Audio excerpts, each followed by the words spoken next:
Bueno, seguimos con la ronda de disertaciones. Ahora es el turno de Atelier Atlántico de Santa Fe, estudio compuesto por Gemar Müller, quien nos acompaña en el día de hoy, y Mario Galeana Liraz. El atelier se fundó en el 2017, ganó diversos premios y se fundó, por supuesto, como les comentaba recién, en 2017. Ha ganado concursos, premios muy importantes y se han realizado diferentes conferencias en España y en Argentina. Jóvenes talentosos de una arquitectura emergente. Démosles, por favor, la bienvenida con este aplauso.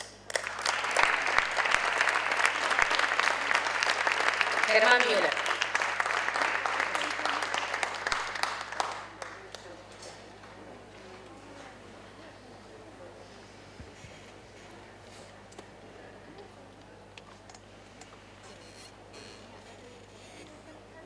Bueno, gracias a todos, gracias al CAMSA por la invitación y a todos los organizadores. La verdad, la hospitalidad que nos están tratando, nos sentimos como en casa. Somos Atelier Atlántico.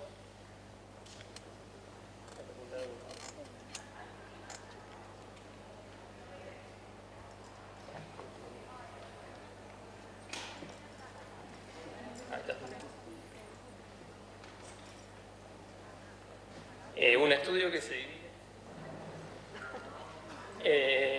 en dos países, a lo cual esta unión se dio por el máster que realicé en Pamplona, y ahí conocí a mi socio. En los talleres de la UNAM empezamos a trabajar juntos y llegamos a proponer trabajar, a pesar de la distancia, en ese ámbito de actuación que es el Océano Atlántico, que nos separa, pero lo vemos como una oportunidad.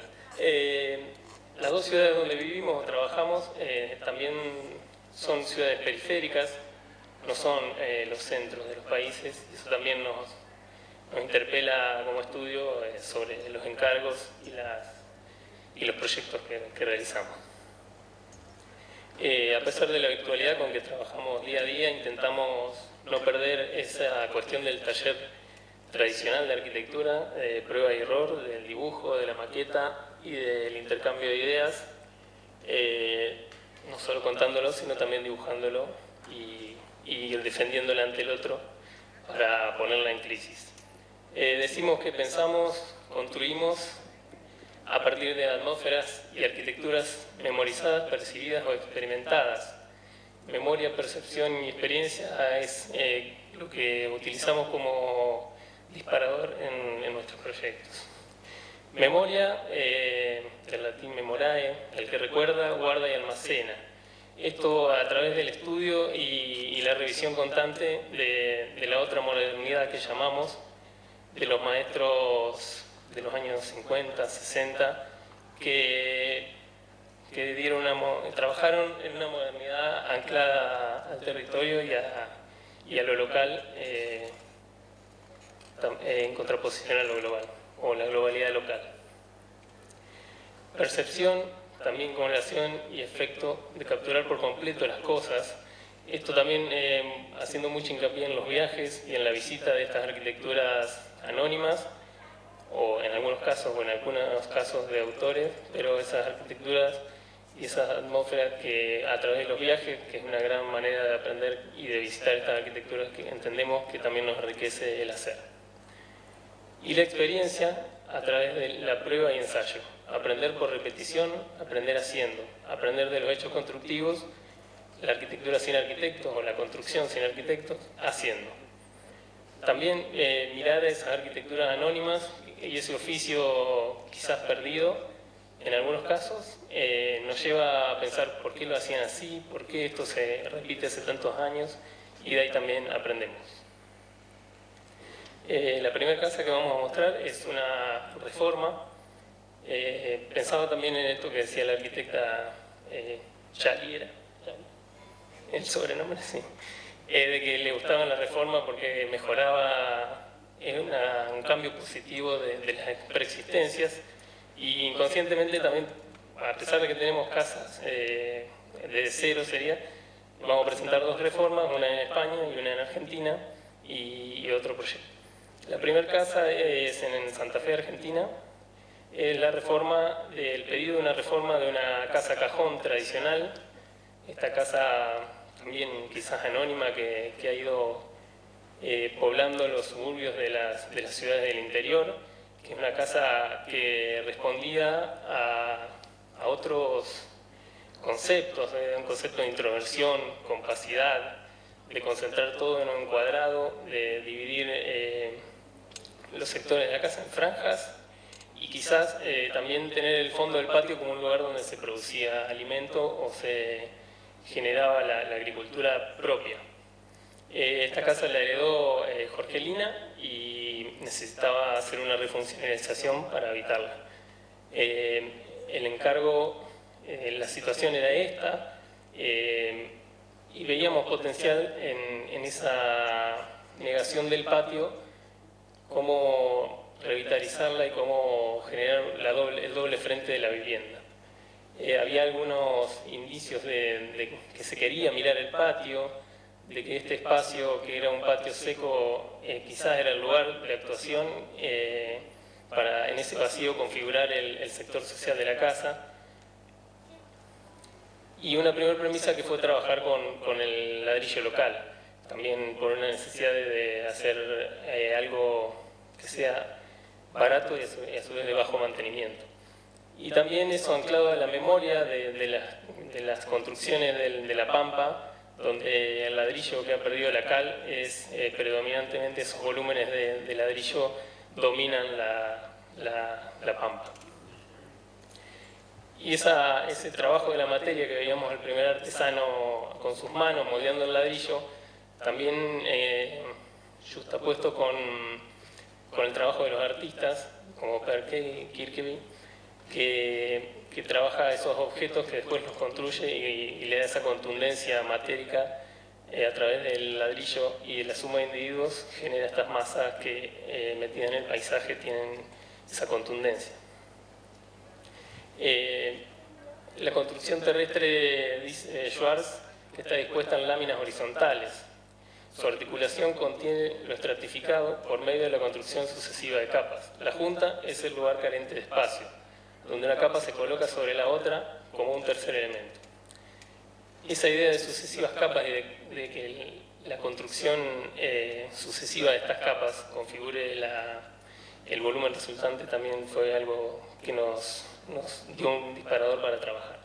Las estrategias son muy simples, una continuidad perimetral hacia el patio que configura el vacío, no solo lo que quiero construir, sino cómo configurar el vacío, que iba a ser el lugar más social de la casa en un clima como el de Santa Fe, y la discontinuidad escalar a través de la incorporación de 3 nuevos elementos. Al primer cuadrado, que era la casa cajón, se incorporan 3 nuevas piezas y el resto es el vacío que se habita como la parte social interior y social exterior.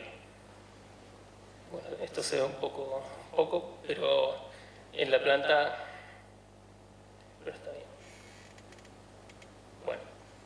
Bueno, un sector social que era el vacío principal y 2 piezas que resuelven los 2 dormitorios. La casa cajón original queda para el consultorio de Jorgelina, que es psicóloga, y un tercer elemento resuelve asador, dándole el apoyo al sector social exterior. Y en un sector inferior a la derecha abrimos un patio para iluminar y ventilar los sectores que quedan ahí en el centro de la planta. El paisaje cuando empezamos la obra era este, y la transformación es esta un poco la que logramos convertir ese fondo en este espacio de vida social hacia el patio, configurado por esos volúmenes.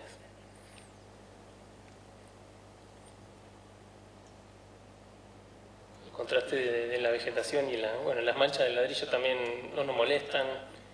Cada ladrillo es un individuo más dentro de la masa y cada ladrillo se expresa también y no lo buscamos borrar. Esto es un poco la vista hacia el patio y como el limonero del fondo también genera esa visual, y el límite entre lo natural y lo artificial marcado por esa línea en esa foto de Fede. Y eso es un poco el nuevo frente que se busca para esta casa que vive mucho de ese patio, hoy es muy usado, y lo agradece Jorgelino.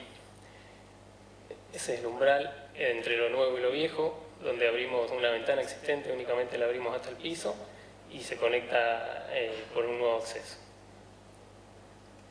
La espacialidad en ese sector también genera una doble altura para buscar la luz que quizás le falta por estar en el centro de la planta. Abren tanto aberturas como al norte como al patio interior. Ese patio interior también que nos ayuda a resolver el lugar para tender la ropa, algo tan sencillo y necesario como eso, que del lavadero de ese patio se sube a tender la ropa a la terraza.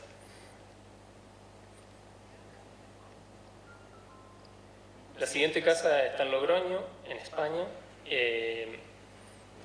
Es una reforma de un piso, en los pisos de los ensanches que quedan muchas veces obsoletos o necesitan una refuncionalización.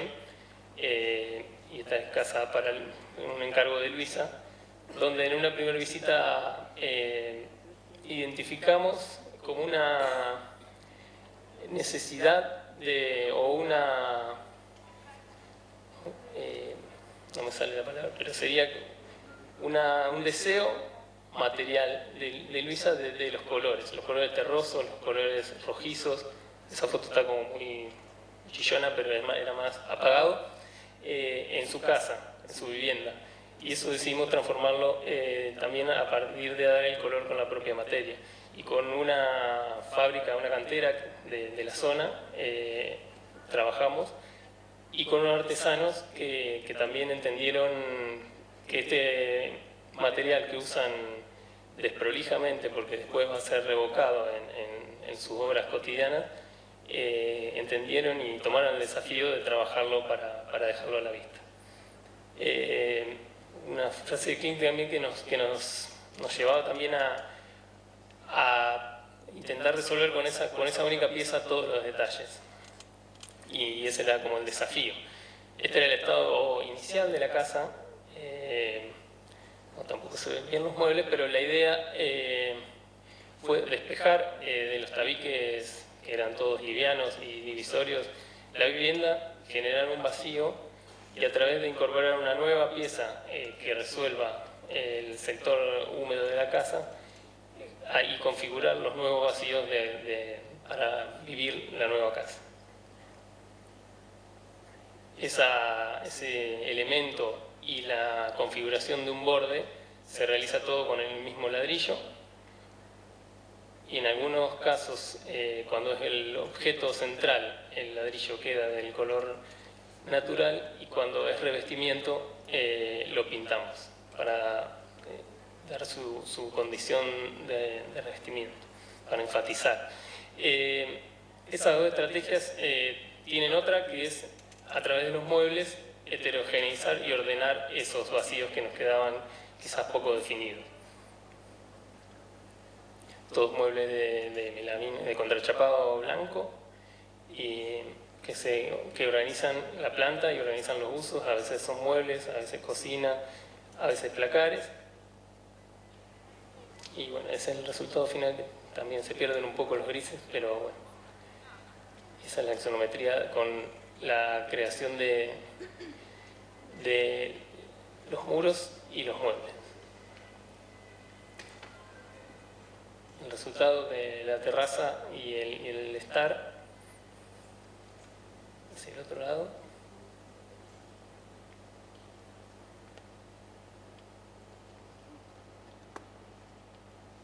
Y como en las vistas diagonales también siempre nos interesa trabajar con esos escapes de la vista a través de la creación de objetos y de intersticio entre los objetos.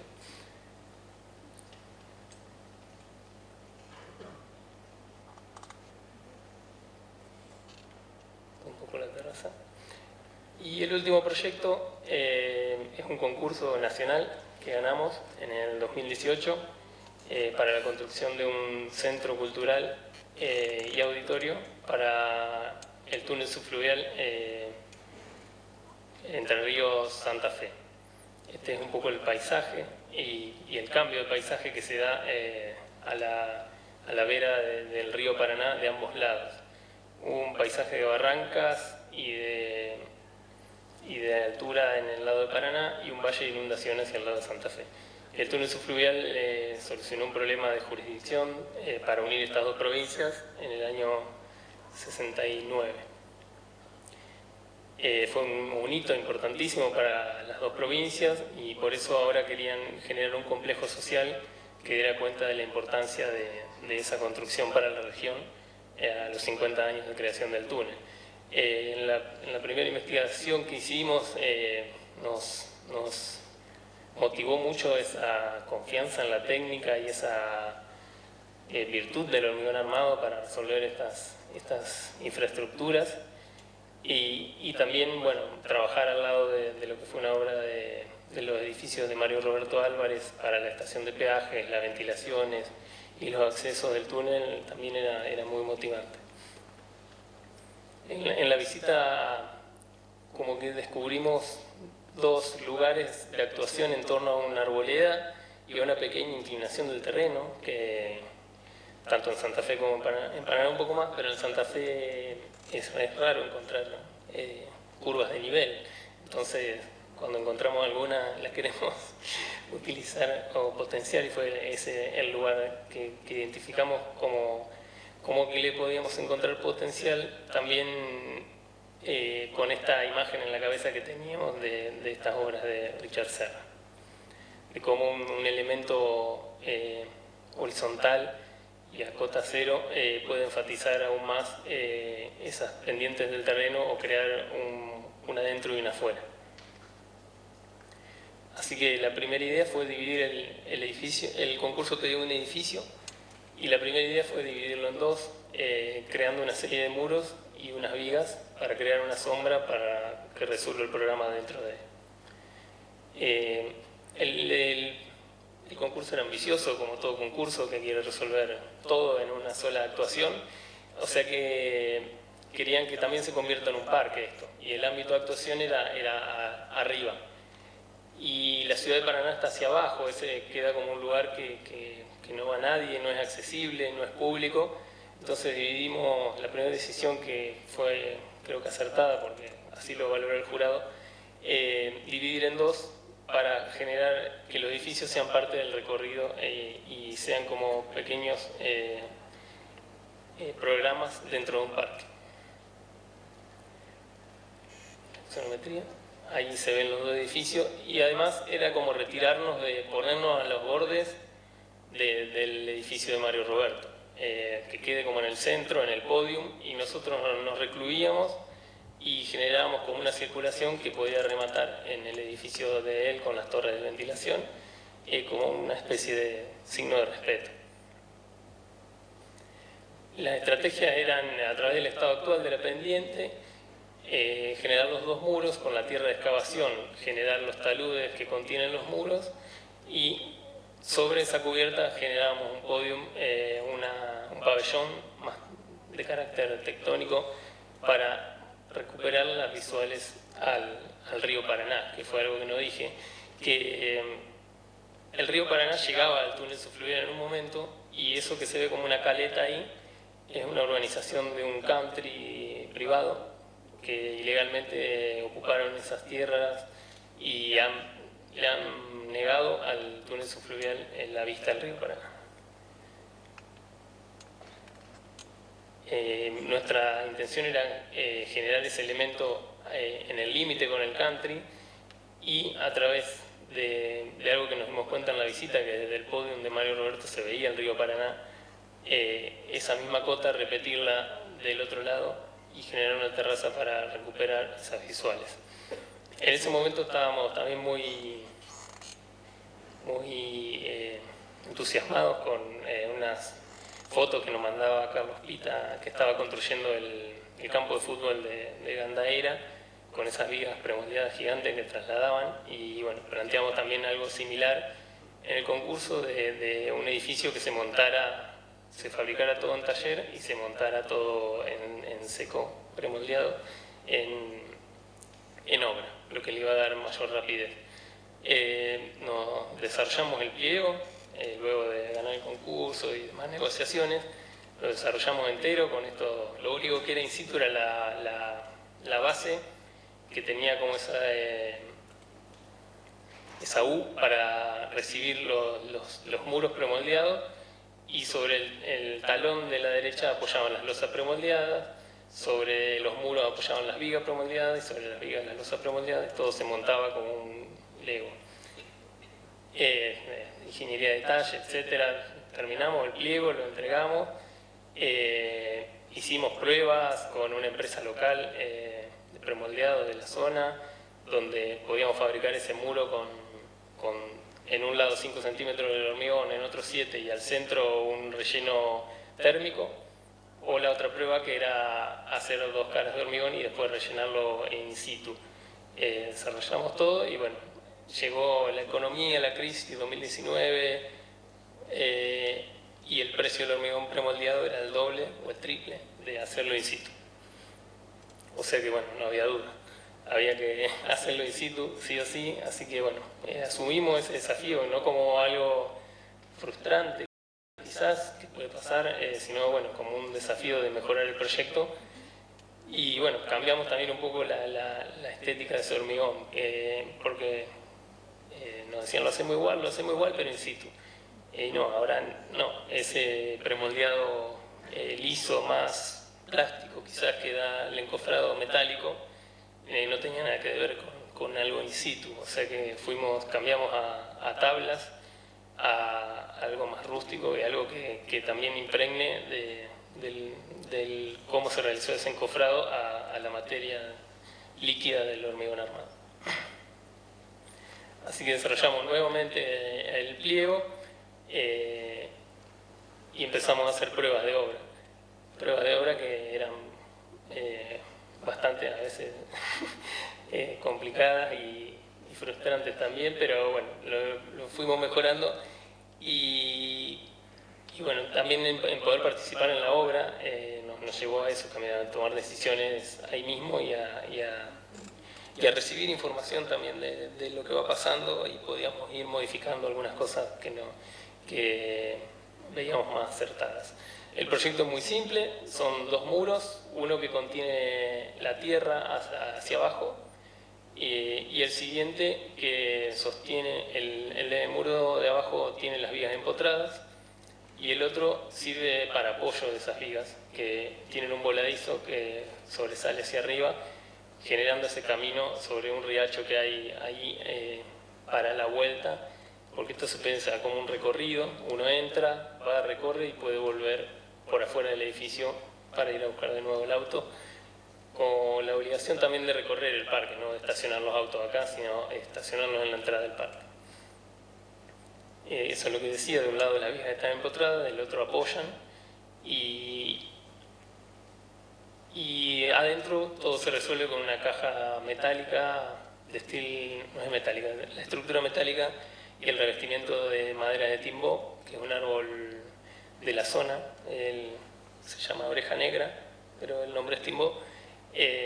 Vulgarmente se le dice oreja negra, pero una madera con que se hacían las canoas de los indios de la zona, y una madera que hay por todos lados, y es muy liviana también para construir un revestimiento. El edificio es una sombra, un vacío, para generar un programa que no sabíamos tampoco cómo iba a ser, porque no es que teníamos la museística metida dentro del encargo, sino que la iban a resolver después ellos, como terminó siendo. Ahí la interacción de un lado con el terreno, y del otro con el riacho que corre y desagua en el río Paraná. Esto que hablaba de los procesos de transformaciones nos hizo cómo planteamos el hormigón in situ en tandas de 1 metro. El edificio iba creciendo de 1 metro de a meses, y lo íbamos viendo y lo íbamos comprobando, cómo iba generando ese lugar, ese vacío que iba a configurar el centro de interpretación. Allá al fondo a la derecha se ve el edificio de Mario Roberto, y algunas decisiones que también, como los caminos que quizás uno en el AutoCAD se pierde de algunas cosas, algunas informaciones que da el terreno, que ahí justo ese camino lo podíamos hacer rematar en un árbol de ceibo, que es la flor nacional. Eso es la diferencia de encofrados también entre adentro y el afuera.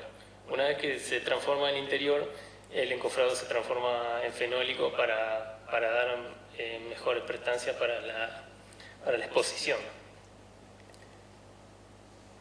Un poco de cómo el edificio fue creciendo.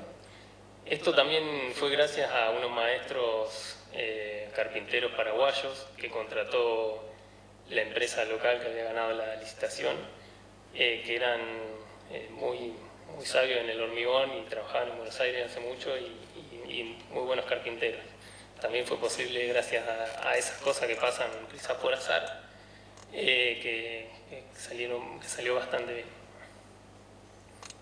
El edificio se ubica como en contraposición a lo que es el acceso vehicular al túnel subfluvial en el borde contra el riacho, como decía. Y esa es la forma de que se hinca el muro en la leve topografía que tenía el terreno. Ahí ahora está todo mucho más verde, esa foto es más vieja, pero bueno, como los dos muros generan ese vacío que uno también genera esa inquietud de qué pasa ahí adentro y enfatiza el acceso. Ahí está un poco la convivencia de ambos edificios y ese sector de acceso también como un pequeño patio, entrar y salir por un patio semicubierto, también nos parecía que era algo que necesitaba también el proyecto de que lleguen los chicos escolares que son los que hacen las visitas guiadas de esto y tengan una sombra ahí para descansar un poco antes de entrar.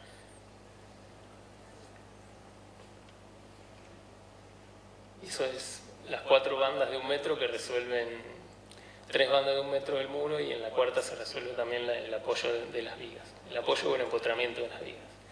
De un lado empotran, del otro vuelan y cubren el recorrido de regreso luego de la exposición. En la foto aún no estaba la museística tampoco, una foto casi de obra esta, donde la caja de madera de Timbó configura un hall, unos pasillos que se plantean también como exposición, como uno de entrada y otro de salida, y una sala más generosa para toda la exposición de objetos y de fotos del túnel, de la construcción del túnel.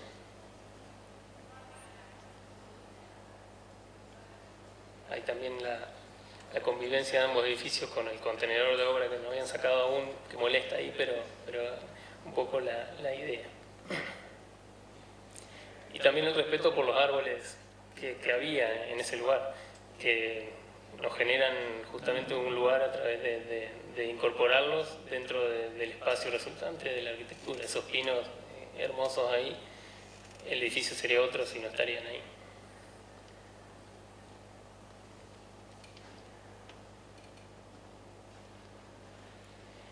Y este proyecto tiene una segunda etapa que dudo que algún día se realice, pero bueno, sería muy lindo para completar el recorrido y que tenga sentido algunas cosas que pasaron en el primer edificio.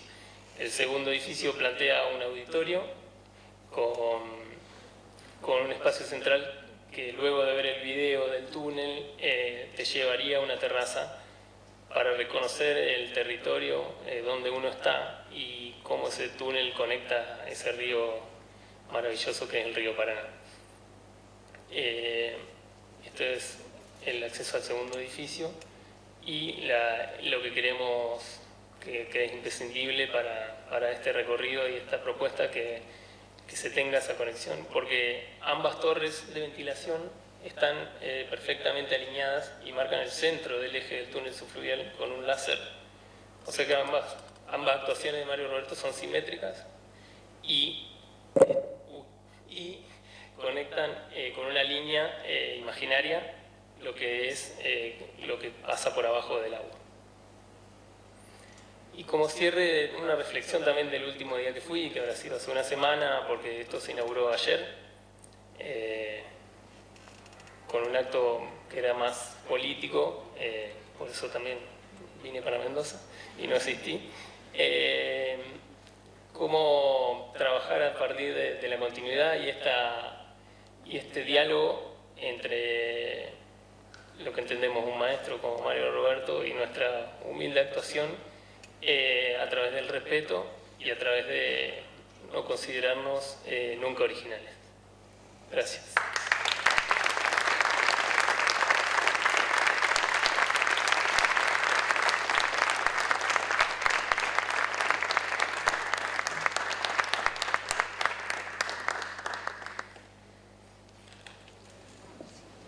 Bueno, les recuerdo que mañana es el último día del MDA para disfrutarlo, para aprovecharlo a pleno con las diferentes disertaciones y por supuesto para vivir un broche de oro en el Club Hípico de Mendoza, donde va a haber una gran fiesta, así que saquen sus entradas con tiempo por Eventbrite, no se dejen estar, hay importantes descuentos para matriculados, así que bueno, qué mejor broche que ese. Continuamos con las disertaciones, en este caso vamos a hablar de la arquitecta Lucía Chela de Misiones. Se recibe de arquitecta en la Universidad de Buenos Aires en el 2009. En el 2012 hace el máster de diseño arquitectónico en la Universidad de Navarra. Desde el 2014 trabaja en Misiones, ejerciendo la profesión de manera independiente y dando clases en la Universidad Católica de Santa Fe.